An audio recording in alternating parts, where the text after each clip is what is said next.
Jubil PKS sebut cawapres untuk Anies mengerucut ke Ahmad Heriawan. Dan kita akan lanjutkan dengan isu yang menarik pastinya, yaitu soal pasangan Anies Baswedan. Dan PKS mengatakan mengerucut kepada Ahmad Heriawan. Apa iya ya? Maksudnya ia ke dalam PKS dan ia keluar untuk Anies. Dan kita sudah bikin polling juga saudara sekalian untuk mengukur aspirasi. Apakah Anda setuju Ahmad Heriawan PKS menjadi cawapres Anies? Sudah ada 4.400 yang voting. Yang setuju itu 32%, yang tidak setuju 68%. Jadi lebih banyak yang tidak setujunya. Lalu tadi soal kalau pilpres dilakukan hari ini, mana yang akan Anda pilih sesuai abjad? Sudah 20.000 yang voting. Anies Baswedan 90%, Ganjar Pranowo 6%, Prabowo Subianto 4%. Jadi tolong ya, pendukung Anies, pendukung Ganjar dan Prabowo, isi polling sebanyak-banyaknya. Kalau bisa sampai 100.000 lebih. Jakarta, CNN Indonesia. Juru bicara Partai Keadilan Sejahtera PKS Muhammad Khalid mengatakan usulan calon wakil presiden dari Partai PKS sudah mengerucut kepada satu nama, yaitu Ahmad Heriawan atau Ahel. Ahel merupakan mantan gubernur Jawa Barat itu sebelum masuk daftar nama cawapres yang diumumkan PKS. Kalau dibuat mengerucut dari internal kita, kalau diminta satu orang dari PKS, pilihan mengerucut kepada Ahmad Heriawan sebagai satu kandidat yang kita usulkan, ucap Khalid Minggu 23 Oktober. Namun, kata Khalid, soal nama Ahel belum jadi keputusan final sebab PKS masih akan membahasnya bersama Partai Nasdem dan Partai Demokrat. Diketahui ketiga partai tersebut saat ini tengah menjajaki koalisi untuk pemilu Pilpres 2024. Ya, nanti kami simulasikan di tim kecil seperti apa. Nanti kami bikin kajian yang lebih mendalam, ujarnya. Sementara itu, Nasdem, Demokrat, PKS bertemu bahas kriteria cawapres dan strategi pemenangan Pilpres 2024.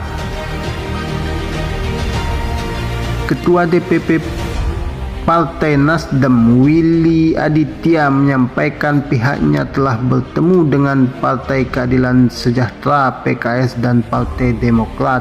Pertemuan itu dilakukan oleh tim kecil guna membahas kriteria calon wakil presiden atau cawapres.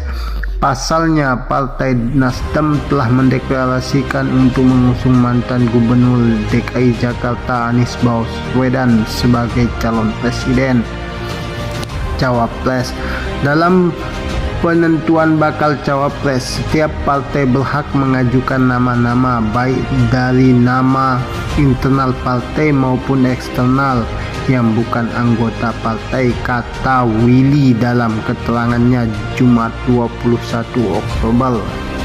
Selain ketiga parpol pun membahas platform pemerintahan yang ideal periode selanjutnya. Bahkan Willy mengklaim pertemuan tersebut turut membahas soal strategi pemenangan pemilu 2024, termasuk momentum yang tepat dalam mengumumkan koalisi.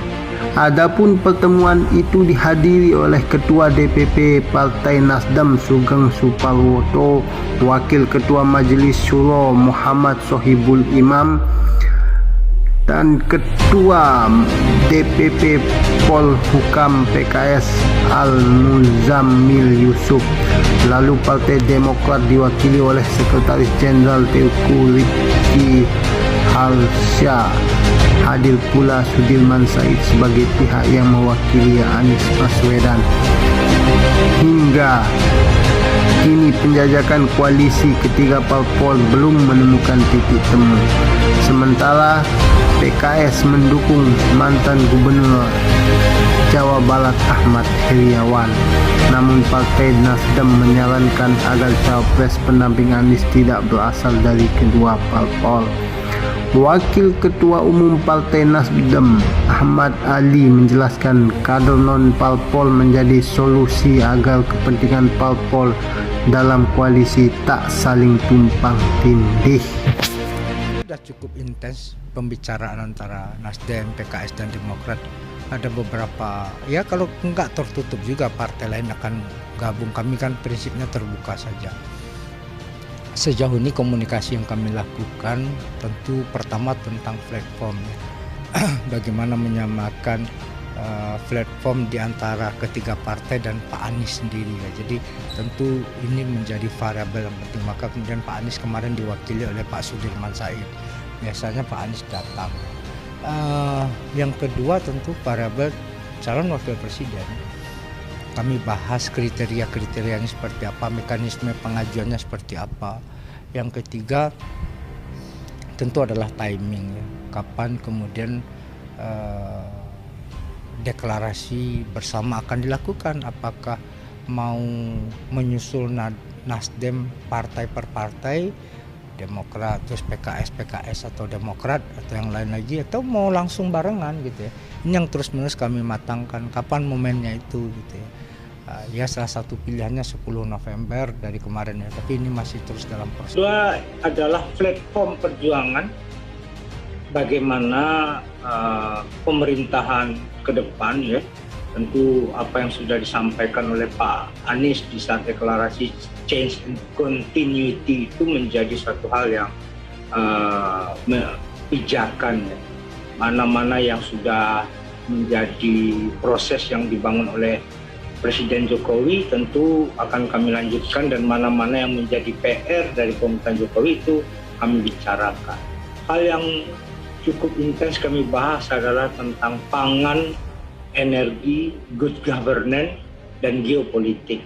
Ini yang benar-benar bagaimana ancaman krisis ekonomi, hubungan bagaimana posisi Indonesia terhadap negara-negara lain ya.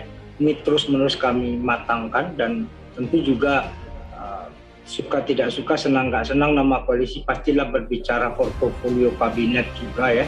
Kami juga berbicara pada ranah hal seperti itu, bagaimana hal ini nanti dijalankan. Dan yang terakhir Soza adalah timing kapan dan bagaimana proses deklarasi bersama itu akan dipilih ya. Itu hal seperti ini yang masih terus kami matangkan, kami dalamkan. Karena apa? Karena pilihannya dua ya, apakah masing-masing partai akan deklarasi duluan, apakah setelah ini Demokrat terus menyusul PKS atau Demokrat gitu, atau langsung bersamaan.